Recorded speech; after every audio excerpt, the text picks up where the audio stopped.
PhD news में आपका इस्तकबाल है। मैं हूं आपके साथ आपका मेजबान रहीम अहमद खान। पंजाब, हरियाणा और दिल्ली तमाम बड़ी खबरों पर डालेंगे नजर। आगाज हेडलाइंस के साथ। सुर्खियों को पेश करने में ताउन किया है डॉक्टर ऑर्थो ऑयल के साथ साथ डॉक्टर ऑर्थो कैप्सूल्स साथ लेना ना भूलें। दिल्ली विधानसभा में अंतिम दिन जबरदस्त हंगामा देखने को मिला। मार्शल आउट किए गए आम आदमी पार्टी विधायक संजीव झा। सबूतों के साथ 15 जनवरी को मिलते हैं, बोले सीएम भगवंत मान। अकाल तख्त से अपनी पेशी लाइव दिखाने की गुजारिश भी की। पंचकुला में सीएम नायब सिंह सैनी ने लॉन्च किया नीव पोर्टल। हर यूनिवर्सिटी का डेटा होगा दस्तयाब, बोले रिसर्च के लिए 20 करोड़ का होगा बजट। तुर्कमान गेट बवाल के बाद आज पुरसुकून अदा की गई जुम्मे की नमाज। पुलिस ने हिफाजत के किए खड़े बंदोबस्त, कई अहम रास्तों को किया बंद।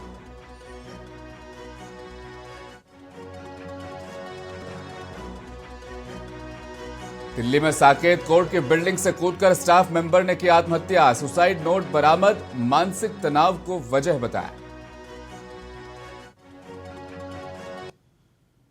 दिल्ली विधानसभा के सत्र के दौरान प्रदूषण के गंभीर मुद्दे पर चर्चा शुरू होते ही आज आम आदमी पार्टी के विधायकों ने हंगामा शुरू कर दिया। इससे शोर शराबे और व्यवधान के बीच विधानसभा अध्यक्ष ने सख्त रवैया अपनाते हुए आम आदमी पार्टी विधायक कुलदीप कुमार और जर्नैल सिंह को मार्शल आउट कर सदन से बाहर निकाल दिया। विधानसभा अध्यक्ष ने सदन के सभी सदस्यों से अनुरोध किया कि प्रदूषण एक बेहद जरूरी मुद्दा है और इस पर गंभीरता से चर्चा होनी चाहिए। विपक्षी नेता विजेंद्र गुप्ता की मौजूदगी में सदन की कार्यवाही के दौरान अध्यक्ष ने बार बार सदस्यों से शांति बनाए रखने की अपील की, जिससे जनहित के इस बड़े मुद्दे पर चर्चा भी हो सके। मालवीय नगर से बीजेपी विधायक सतीश उपाध्याय ने कहा कि उनकी विधानसभा मालवीय नगर में गंदा पानी आ रहा है। सतीश उपाध्याय ने कहा कि मस्जिद मोड़, खिड़की, हुजरानी, बेगमपुर जैसे इलाकों में गंदा पानी मिल रहा है, जो पिछली सरकार की गलतियों की वजह से हो रहा है।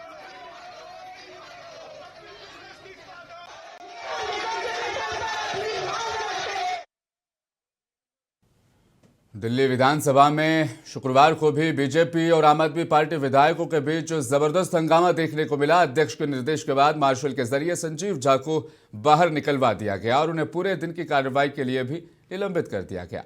दरअसल आम आदमी पार्टी विधायक बार बार सदन में वायु प्रदूषण को लेकर चर्चा की मांग कर रहे थे, तो वहीं अध्यक्ष विजेंद्र गुप्ता ने आश्वासन दिया कि आज ही प्रदूषण के मुद्दे पर चर्चा भी होगी, लेकिन पहले सदन के अन्य कुछ जरूरी काम को पहले निपटा लिया जाए। गुप्ता के बार बार कहने के बावजूद आप विधायक लगातार चर्चा की मांग कर रहे थे।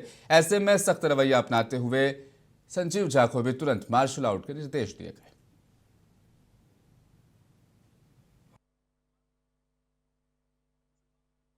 कि सदन में जब भी आप अपनी कोई विरोध करता है, अगर वो वेल में जाता है तो उसको मार्शल आउट किया जाता है, अगर वो सीट से बाहर जाता है उसको मार्शल आउट किया जाता है।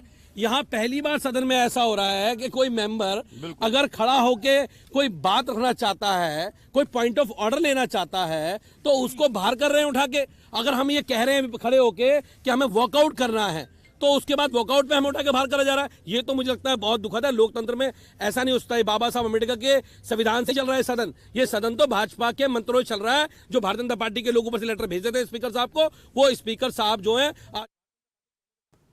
दिल्ली विधानसभा परिसर में आम आदमी पार्टी ने आज विरोध प्रदर्शन किया। पार्टी ने दिल्ली सरकार के मंत्री कपिल मिश्रा पर फर्जी और भ्रामक वीडियो फैलाने का इल्जाम लगाते हुए उनकी तत्काल इस्तीफे की मांग की। आप विधायक संजीव झा, जर्नैल सिंह और कुलदीप कुमार ने भी सरकार की कड़ी आलोचना करते हुए उन पर कार्रवाई की मांग की है।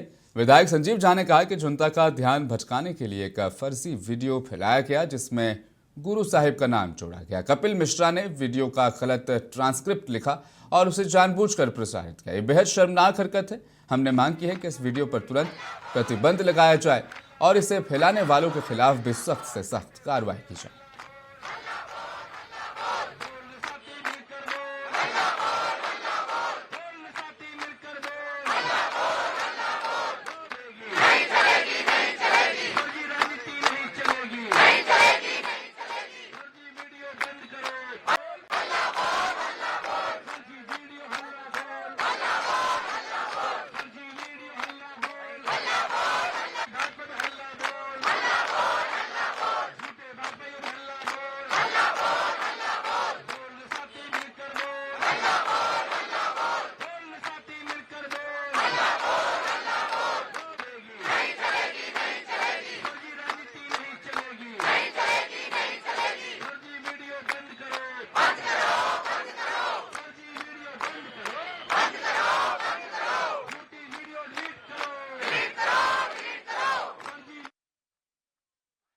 वहीं दिल्ली विधानसभा में उपनेता प्रतिपक्ष मुकेश अहलावत ने कहा, आम आदमी पार्टी के विधायक साथी प्रदूषण पर चर्चा कराने की मांग कर रहे थे, लेकिन बीजेपी वालों ने हंगामा करके सदन चलने ही नहीं दिया। बीजेपी ने एक फर्जी वीडियो बनाया है और हंगामा खड़ा किया। हमने इस फर्जी वीडियो को शेयर करने से रोकने की मांग की तो विधानसभा अध्यक्ष ने हमें ही सदन से बाहर निकाल दिया।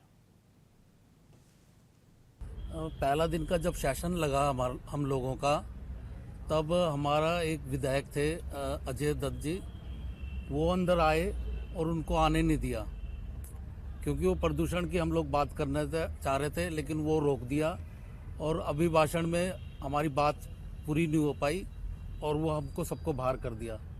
दूसरा दिन आया तो दूसरा दिन में भी हमने प्रदूषण की बात की, लेकिन वो पहले से तैयार थे कि अरविंद केजरीवाल इस्तीफा दो, शुरू से ही उन्होंने ये शुरू कर दिया। फिर आधे घंटे का गैप दे दिया, फिर दोबारा से आया, फिर अरविंद केजरीवाल इस्तीफा दो, आपने कुत्तों पे क्या बात की, तो उस दिन भी उन्होंने सदन नहीं चलने दिया। तीसरा दिन फिर आया तो फिर हम लोगों ने फिर प्रदूषण की बात की, तब भी उन्होंने चर्चा नहीं होने दी। और दूसरा, आज हम लोगों ने डिमांड रखी कि जो आप लोगों ने फोरेंसिक जांच के लिए 15 दिन का टाइम दिया है, तो हम लोगों को जब तक ये जितने भी आपके विधायकों ने जो सोशल मीडिया में चलाया है आतिशी जी के बारे में, वो डिलीट करवाया जाए। तो ये हमने सिंपल सी बात की और इतनी सिंपल सी बात करने के लिए हमारे 3 विधायकों को बाहर कर दिया और हम लोगों ने सबने फिर वॉकआउट करना पड़ा। तो ये हम लोग सदन चलाना चाह रहे हैं, प्रदूषण की बात करना चाह रहे हैं, लेकिन ये बात नहीं कर रहे और सदन का समय खराब। तो दिल्ली विधानसभा में गुरु तेग बहादुर पर कथित आपत्तिजनक टिप्पणी को लेकर शुरू हुए सियासी घमासान की आग दिल्ली नगर निगम यानी एमसीडी तक भी पहुंच गई है। आज दिल्ली नगर निगम हाउस में भी भाजपा पार्षदों ने दिल्ली विधानसभा में नेता प्रतिपक्ष आतिशी के खिलाफ उनके उस बयान को लेकर विरोध प्रदर्शन किया, जिसमें कथित तौर पर गुरु तेग बहादुर जी का अपमान था। तो वहीं आप पार्षदों ने कपिल मिश्रा के खिलाफ विरोध प्रदर्शन किया और इस्तीफे की मांग की।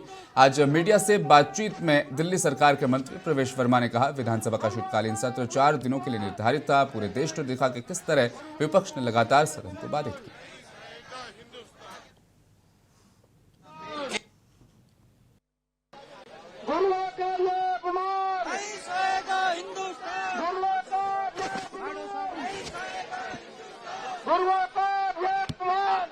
केजरीवाल कुटुंब एक टूल किट के तहत गुरुओं का अपमान कर रहा है, तमस व तनाव का वातावरण पैदा कर रहा है। चाहे वो पंजाब के अंदर भगवंत मान हो, उनके लगातार आ रहे गुरुद्वारा परंपरा के खिलाफ जो बयानबाजी है, सिख परंपरा के खिलाफ जो बयानबाजी है, रहत मर्यादा के खिलाफ जो बयानबाजी है, एवं जो उनके वीडियो घूम रहे हैं, या जिस तरह आतिशी ने विधानसभा के अंदर गुरुओं के बारे में जो अपशब्द कहे हैं, ये बताते हैं कि केजरीवाल एक टूल किट के तहत गुरु परंपरा का अपमान कर रहे हैं।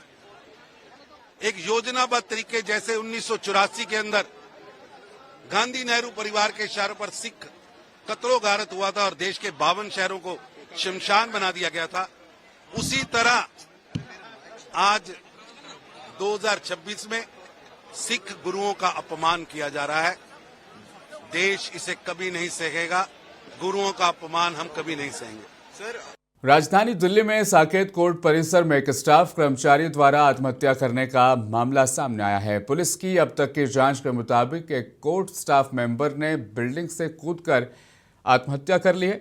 बताते चलें कि अभी ये पता नहीं चल सका है कि अदालत के कर्मचारी ने आत्महत्या क्यों की है। हालांकि जो सुसाइड नोट मौके से बरामद हुआ है, उस नोट में मानसिक तनाव को वजह बताया गया। फिलहाल दिल्ली पुलिस पूरे मामले की जांच कर रही है। जांच के बाद ही पता चल सकेगा कि आखिर आत्महत्या का कारण क्या है।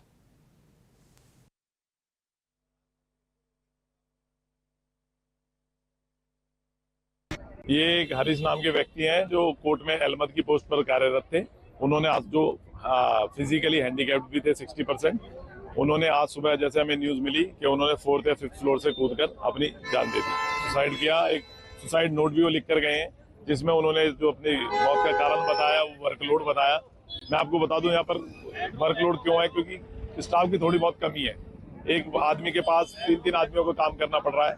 इसलिए उस वर्कलोड के तहत उन्होंने अपनी जान देने का निर्णय लिया, जो बहुत ही दुखद है। सारा कोर्ट स्टाफ उस दुख के चलते कोर्ट के काम छोड़कर सारे इकट्ठे हो गए और प्रोटेस्ट कर रहे हैं। सारे ने काम छोड़ दिया है कि हरीश को न्याय मिलना चाहिए, बिल्कुल न्याय मिलना चाहिए, एफआईआर होनी चाहिए और जो इसमें कल्प्रिट है। तुर्कमान गेट इलाके में अतिक्रमण हटाने के दौरान हुए हिंसा के मामले में पुलिस ने अब एक और आरोपी को गिरफ्तार किया है। आरोपी मोहम्मद इमरान उर्फ राजू है। वह चांदनी महल के गंजमीर खान का रहने वाला है। इसकी गिरफ्तारी के साथ आज सुबह खबर लिखे जाने तक मामले में कुल 12 लोगों की गिरफ्तारी हो चुकी है। ये सभी गिरफ्तारी पुलिस पथराव करने के आरोप में हुई है। फिलहाल सोशल मीडिया पर लोगों को भड़काने वाले यूट्यूबर अभी भी फरार हैं। पुलिस उनके ठिकानों का पता लगाने का प्रयास कर रही है।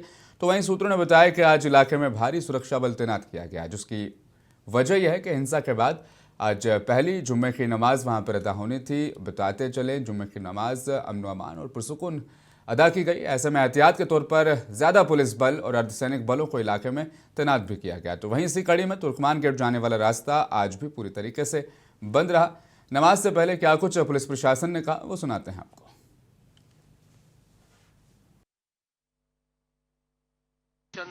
हमने पुलिस डिप्लॉयमेंट किया है। हर फ्राइडे हमारा डिप्लॉयमेंट रहता है। उसको थोड़ा सा बिकॉज एक इंसिडेंट रिसेंटली हुआ है तो इसलिए थोड़ा सा ज्यादा फोर्स हमने लगाया। बट हमारा साइड से कोई रेस्ट्रिक्शन नहीं है, ठीक है। इवन फैज़ इलाही मस्जिद में भी आज जुमा का जो नमाजें हो रहे हैं तो सारे ओल्ड दिल्ली की सारे मस्जिद में जैसे पहले से जुमा हो रहा है ऐसे ही हो रहा है। देखिए इनिशियली हम लोग ऐसा एक बार देख रहा था कि मस्जिद के साइड में डेमोलिशन हुआ तो इसलिए मतलब स्ट्रक्चरल सेफ्टी इश्यूज तो कुछ है नहीं, तो इसलिए पहले बोला था थोड़ा सा अगर ये हो जाए तो वो, अदरवाइज तो there are no restrictions. Punjab के सीएम भगवंत मान ने अकाल तख्त के जत्थेदार से गुजारिश की है कि 15 जनवरी को अकाल तख्त सचिवालय के सामने उनकी जो पेशी होगी उसका सीधा प्रसारण यानी उस पेशी को लाइव करने की इजाज़त दी जाए। एक्स पर साझा एक पोस्ट में सीएम मान ने कहा कि उन्हें दुनिया भर से संदेश मिल रहे हैं कि जब वे 15 जनवरी को संगत यानी जो सिख समुदाय की संगत होती है, संगत में जब वो अपना पक्ष रखें तो उसे सभी टेलीविज़न चैनलों पर लाइव दिखाया जाना चाहिए। उन्होंने कहा कि संगत की भावनाओं को ध्यान में रखते हुए वे अकाल तख्त के जत्थेदार से गुजारिश कर रहे हैं कि उनके स्पष्टीकरण का लाइव प्रसारण किया जाए ताकि संगत तफसील से अवगत रह सके। भगवंत मान ने पोस्ट में कहा 15 जनवरी को मिलते हैं सबूतों के साथ।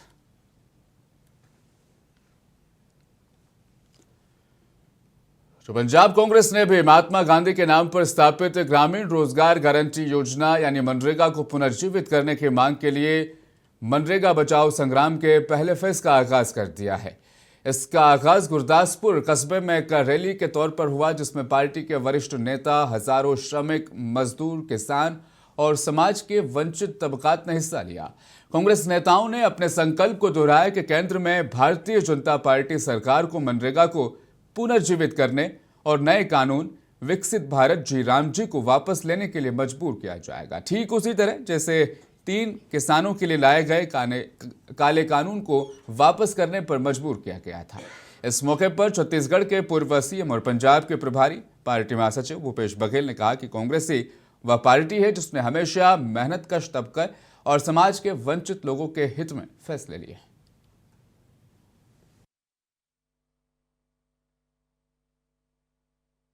जो हम ये यात्रा कर रहे हैं मनरेगा को लेके ये यात्रा है। मनरेगा मुकम्मल तौर पे बीजेपी ने नए कानून लाकर बंद कर दी है। पंजाब के लोग इस बात को बर्दाश्त नहीं करेंगे। CWC ने भी ये फैसला लिया है कि पूरे देश भर में इस मुहिम को चलाएंगे। संग्राम इसका नाम होगा, मनरेगा संग्राम, और उसके तहत हम पंजाब के कोने कोने में जाएंगे। कांग्रेस पार्टी देश के कोने कोने में जाएगी और पंजाब में आज भूपेश बघेल जी, ये गरीबों की लाइफलाइन है। गरीबों की लाइफलाइन को खत्म करने के लिए उनके पेट पे लात जो है मोदी सरकार ने मारी है। इस स्कीम का बेड़ा गर्क करना चाहते हैं वो। जैसे दलितों के बच्चों की पढ़ाई का उन्होंने किया था, स्कॉलरशिप में केंद्र की सरकार डॉक्टर मनमोहन सिंह स्कीम लाए थे, और 90% पैसा केंद्र देती थी, 10% स्टेट डालते थे और लाखों करोड़ों बच्चे वो पढ़ गए थे।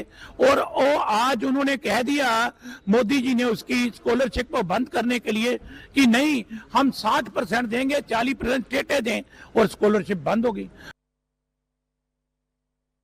पंजाब के फिरोजपुर से एक बेहद खौफनाक वारदात ने सबको हिलाकर रख दिया है।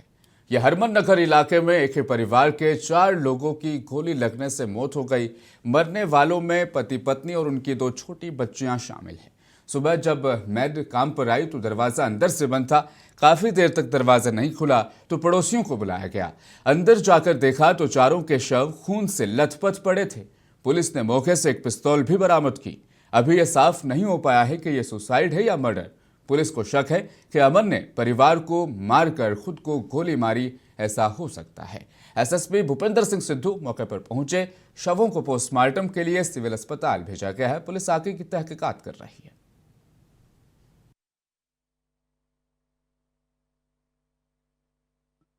ਜਦੋਂ ਇਹਨਾਂ ਦੇ ਉੱਪਰ ਕਿਰਾਏਦਾਰ ਵੀ ਹੈ ਤੇ ਸਾਹਮਣੇ ਗਵਾਂਢੀ ਥੋੜਾ ਕੀ ਨਾਮ ਹੈ ਕਰਨਜੀਤ ਸਿੰਘ ਇਹਨਾਂ ਨੇ ਆ ਕੇ ਇੱਥੇ ਦੇਖਿਆ ਤੇ ਉਹਨੂੰ ਪੁਸ਼ ਕਰਕੇ ਦਰਵਾਜ਼ੇ ਨੂੰ ਖੋਲ੍ਹਿਆ ਤੇ ਅੰਦਰ ਜਾ ਕੇ ਇਹਨਾਂ ਨੂੰ ਪਤਾ ਲੱਗਿਆ ਵੀ ਉਹ ਉਹਨਾਂ ਦੇ ਗੋਲੀਆਂ ਲੱਗੀਆਂ ਹੋਈਆਂ ਤੇ ਉਹਨਾਂ ਦੇ ਕੋਲੇ ਹੀ ਪਿਸਟਲ ਹੈ ਜਿਹੜੇ ਅਮਨਦੀਪ ਸਿੰਘ ਸੀਗੇ ਤੇ ਜ਼ਾਹਰਾ ਤੌਰ ਤੇ ਤਾਂ ਇਹ ਲੱਗਦਾ ਵੀ ਇਹਨਾਂ ਨੂੰ ਕੋਈ ਆਪਣਾ ਜਿਵੇਂ ਉਹਨਾਂ ਦੇ ਬੱਚਿਆਂ ਦੇ ਇਹਨਾਂ ਦੇ ਕੋਲੇ ਹੀ ਪਿਸਟਲ ਹੈ ਵੀ ਕੋਈ ਗੁੱਸਾ ਗਿਲਾ ਹੋਇਆ ਜਾਂ ਕੋਈ ਕਿਹੜੀ ਗੱਲ ਕਰਨ ਹੋਇਆ ਉਹ ਬਾਕੀ ਅਸੀਂ ਜਿਹੜਾ ਸਾਰਾ ਵੈਰੀਫਾਈ ਕਰ ਰਹੇ ਹਾਂ ਤੇ ਵੈਸੇ ਬਹੁਤ ਹੀ ਟ੍ਰੈਜਿਕ ਇਨਸੀਡੈਂਟ ਹੈ ਤੇ ਅਸੀਂ ਪਰ ਸੀਸੀਟੀਵੀ ਵਗੈਰਾ ਜਿਹੜਾ ਅੰਦਰ ਲੱਗਿਆ ਉਸ ਨੂੰ ਸਾਰਾ ਵੈਰੀਫਾਈ ਕਰਕੇ ਵੀ ਕੋਈ ਫਾਊਲ ਪਲੇ ਤਾਂ ਨਹੀਂ ਹੋਰ ਤੇ ਕਿ ਕੀ ਇਹਨਾਂ ਨੇ ਹੀ ਜਿਹੜਾ ਇਹਨਾਂ ਤੋਂ ਚੱਲੀ ਆ ਕਿ ਕੋਈ ਫਾਊਲ ਪਲੇ ਆ। ਇਹ ਦਰ ਜੀ ਮੇਰੇ ਪਹਿਲੋਂ ਇੱਕ ਸਫਾਈ ਕਰਨ ਵਾਲੀ ਆਈ ਜੀ, ਸਫਾਈ ਕਰਨ ਵਾਲੇ ਆਈ ਤੇ ਉਹਨੇ ਬੈਲ ਮਾਰਦੀ ਨਹੀਂ, ਬੂਹਾ ਨਹੀਂ ਖੋਲਿਆ ਜੀ। ਉੱਪਰ ਦੇ ਕਿਰਾਏਦਾਰ ਜੀ, ਕਿਰਾਏਦਾਰਾਂ ਨੇ ਆਣ ਕੇ ਕਿਹਾ ਵੀ ਦੂਜੇ ਕੀ ਨਾਜ ਬੂਹਾ ਨਹੀਂ ਖੋਲਦਾ ਪਿਆ, ਮਾਈ ਆਪਣਾ ਸੋਢੀ ਮੇਰੇ ਘਰੇ ਮਿਸ ਜੀ ਕੋਲ ਗਏ ਨੇ ਘਰੇ। ਉਹਨੇ ਕਿਹਾ ਫਿਰ ਮੈਨੂੰ ਕੀਤਾ ਫੋਨ, ਮੈਨੂੰ ਕਹਿੰਦੇ ਵੀ ਬੂਹਾ ਨਹੀਂ ਖੋਲਦੇ ਪਏ ਤੇ ਮੈਂ ਕਿਹਾ ਤੁਸੀਂ ਖੜਕਾਓ। ਮੈਂ ਪਹਿਲਾਂ ਫੋਨ ਕੀਤੇ, ਮੈਂ ਵੇਖੋ ਫੋਨ ਅੰਦਰ ਵੱਜ ਰਹੇ ਨੇ, ਕਹਿੰਦੇ ਫੋਨ ਵੱਜਦੇ ਪਏ ਅੰਦਰ। ਇਹ ਗੈਸ ਨਾਲ ਚੜ ਗਈ ਹੋਵੇ ਕਿਤੇ, ਫਿਰ ਬੂਹਾ ਧੱਕੇ ਨਾਲ ਖੋਲਿਆ, ਕੁੰਡੀ ਖੁੱਲ ਗਈ। ਤੁਸੀਂ ਖੋਲਿਆ ਸੀ ਬੂਹਾ? ਨਹੀਂ, ਮੇਰੀ ਮਿਸ ਜੀ ਨੇ ਖੋਲਿਆ, ਨਾ ਮੇਰੇ ਅਗਵਾਂਢੀ ਕੋਲ। ਤੁਹਾਨੂੰ ਪਤਾ ਲੱਗਾ ਸੀ? ਹਾਂ ਸਰ, ਨਹੀਂ ਉੱਪਰ ਕਿਰਾਏਦਾਰ ਨੂੰ ਲੱਗਾ ਜੀ ਪਹਿਲਾਂ ਉਹ। हरियाणा के पंचकुला में सीएम नायब सिंह सैनी ने ज्ञान सेतु एमओयू एक्सचेंज प्रोग्राम में हिस्सा लिया। एमओयू साइन होने के बाद उन्होंने न्यू पोर्टल का भी इफ्तिताह किया। इस मौके पर सीएम ने कहा कि राष्ट्रीय शिक्षा नीति 2020 ने देश की शिक्षा प्रणाली को 21वीं सदी की जरूरतों के मुताबिक ढालने की रूपरेखा तैयार कर दी है, लेकिन किसी भी नीति की सफलता उसके समयबद्ध क्रियान्वयन पर निर्भर करती है। इसी जरूरत को ध्यान में रखते हुए न्यू पोर्टल को विकसित किया गया है। न्यू पोर्टल एक intelligent data driven decision support system है जो नीति निर्माण और संस्थागत क्रियान्वयन के बीच की दूरी को समाप्त करेगा। साथ ही उन्होंने कहा रिसर्च के लिए हर यूनिवर्सिटी को 20 करोड़ रुपए दिए जाएंगे।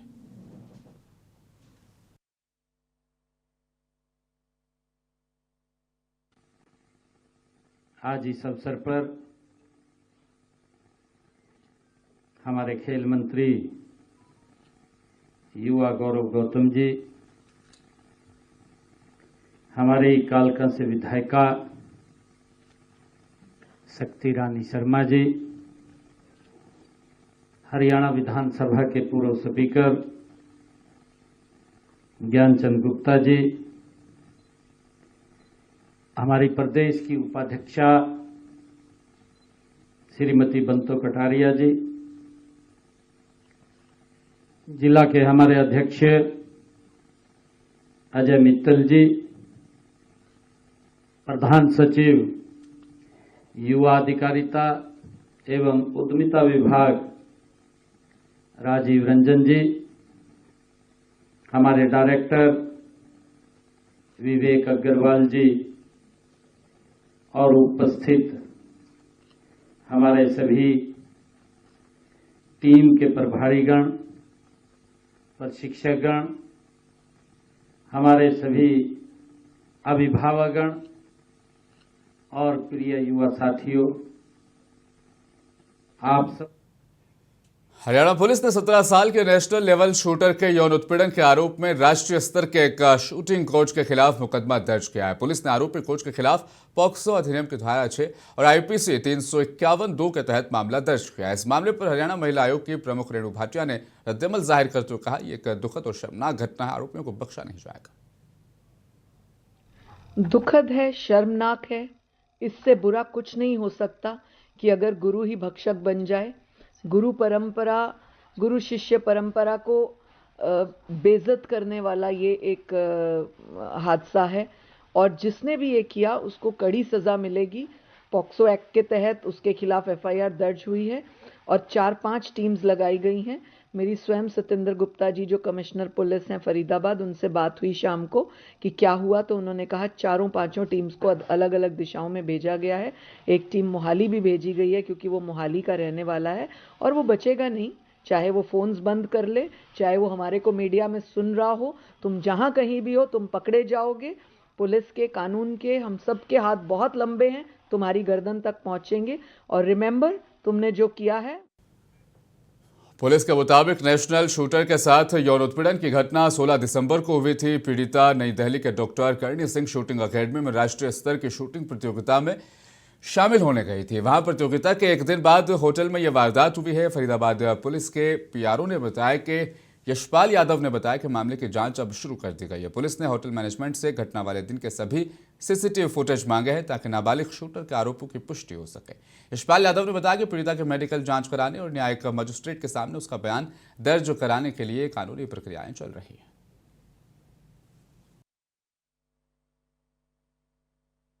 देखिए, महिला जो है वो नाबालिग है और मामले की गंभीरता को देखते हुए मैं इतना आपको खुल के नहीं बताऊंगी क्योंकि अभी इस पे इन्वेस्टिगेशन चल रही है। लेकिन ये बिल्कुल ठीक बात है कि महिला जो है शूटर है और उसके साथ बिल्कुल रेप हुआ है और उस पर मामला दर्ज किया जा चुका है, उस पर इन्वेस्टिगेशन चल रही है। मैम, बात बताया जा रहा है कब की घटना है ये दिसंबर की घटना है। कौन सी तारीख की बात करें? ये 16 तारीख की घटना है, 16 दिसंबर 2025 की ये घटना है और जो हमारे सामने विक्टिम अभी आई है 2-3 दिन पहले और हमने उसके आते ही उसकी बात को सुनकर और गंभीरता से लेकर मामले को दर्ज कर दिया है। मैम, बताया जा रहा है कि 16 दिसंबर को भी एक और भी घटना हुई थी सेम इसी तरीके की, जिसमें जो बताया जा रहा है झज्जर की जो हरियाणा की शूटर थी उसके साथ भी इस तरीके का। देखिए, उसके बारे में मैं कुछ भी नहीं, मेरे संज्ञान में नहीं है, ना मैं कुछ कहना चाहूंगी। लेकिन जो मामला मेरे सामने आया है, जो मैंने दर्ज किया, जिस पे मैं इन्वेस्टिगेशन कर रही हूँ, वो मैंने आपको बता दिया। किसकी शिकायत पर ये मामला दर्ज किया गया है? मामला जो है ये पीड़िता की शिकायत पे ही दर्ज किया गया है। वो अपने मदर फादर के साथ यहाँ पर आई थी, उनका नाम मैं लेना उचित नहीं समझूंगी। तो जैसे ही वो आए हैं तो लीगल एड के बयान पे हमने मामले को दर्ज कर दिया। आरोप क्या लगाए हैं उसमें, क्या बताया है शिकायत में? देखिए, मामले की मैंने आपको पहले ही बता दिया, मामले की गंभीरता को देखते हुए मैं इसकी कोई भी आपको मतलब इसका वर्जन भी नहीं बता पाऊंगी। लेकिन बलात्कार का ये मामला। दिल्ली एनसीआर में कड़ाके की ठंड जारी है। यहां बीते कई दिनों से तेज हवाओं की वजह से तापमान में काफी गिरावट भी दर्ज की जा रही है। इस बीच आज सुबह राजधानी दिल्ली सहित एनसीआर के कुछ इलाकों में हल्की बूंदाबांदी भी हुई, जिसके बाद ठंड और ज्यादा बढ़ने के आसार जताए जा रहे हैं। दिल्ली समेत मुल्क भर में कैसे हैं मौसम के मिजाज, आप देखिए इस रिपोर्ट के जरिए से। मुझे दीजिए इजाजत और बने रहें मुनसिफ टीवी के साथ। उत्तर भारत में ठंड का कहर जारी है। शुक्रवार को ज्यादातर राज्यों में दिन की शुरुआत ठंड और कोहरे के साथ हुई। कई राज्यों में तापमान सामान्य से काफी नीचे बना हुआ है। राजधानी दिल्ली में भी बेतहाशा ठंड पड़ रही है। शुक्रवार को मौसम की सबसे ठंडी सुबह रिकॉर्ड की गई। न्यूनतम तापमान अब तक के सबसे निचले स्तर पर पहुंच गया। शहर में पारा 4.6 डिग्री सेल्सियस दर्ज किया गया, जो मौसम के सामान्य तापमान से करीब 2.3 डिग्री कम था। राष्ट्रीय राजधानी में कई जगहों पर हल्की बूंदाबांदी भी हुई। लखनऊ में भी सुबह घना कोहरा छाया रहा। शहर की मशहूर ऐतिहासिक इमारत और सड़कें धुंध से ढक गईं। आध्यात्मिक नगरी वाराणसी भी कोहरे की चादर से लिपटी दिखी, लेकिन भक्तों का उत्साह कम नहीं हुआ। काशी विश्वनाथ मंदिर में ठंड के बावजूद श्रद्धालु दर्शन करने पहुंचे। भगवान में आस्था है, विश्वास है, इसीलिए हम लोगों को ये लगा कि हाँ हमें जाना है। ठंड का कोई हमारा मतलब नहीं है, उससे हमें कोई फर्क नहीं पड़ता है, बस भगवान के दर्शन हो जाने चाहिए। काशी में आज काफी ठंड है और जैसा हमारे सहारनपुर का मौसम है लगभग ऐसा ही मौसम है, बल्कि हमारे सहारनपुर में इससे भी ठंडा है मौसम। लेकिन आज अच्छा है, भीड़ भी आज ठीक है, दर्शन भी बहुत जल्दी आज काशी विश्वनाथ के हमें दर्शन दिए। उधर कश्मीर घाटी में चिलई कला का दौर चल रहा है, लेकिन श्रीनगर में अब तक भारी बर्फबारी नहीं हुई है। अमूमन इस दरमियान हाड़ कपा देने वाली ठंड पड़ती है। इन्हें घाटी में सबसे सर्द दिन माना जाता है। श्रीनगर में पारा -5.1 डिग्री सेल्सियस दर्ज किया गया। शहर का न्यूनतम तापमान सामान्य से 3.2 डिग्री कम रिकॉर्ड किया गया। डल झील के किनारे बर्फ की सफेद चादर से ढके हुए थे। आज भी जो है मिनिमम टेम्परेचर्स में काफ़ी गिरावट के चांस हैं, आधा 1 डिग्री फर्दर फॉल के चांस हैं। 10 तक ये जो शीतलहर है, कोल्ड वेव लाइक कंडीशंस ये रहेगा और उसके बाद जो है ग्रेजुअल राइज की पॉसिबिलिटी है। बाकी वेदर वाइज फिलहाल लगभग 20-21 तक कोई सिग्निफिकेंट वेदर एक्टिविटी नहीं है। मौसम विभाग ने अगले 2 से 3 दिन में उत्तर, मध्य और पूर्वी भारत के बड़े हिस्से में भीषण शीतलहर की चेतावनी दी है। 10 जनवरी तक पंजाब, हरियाणा और राजस्थान के कुछ हिस्सों में सुबह के समय घना से बहुत घना कोहरा छाए रहने की भी संभावना है।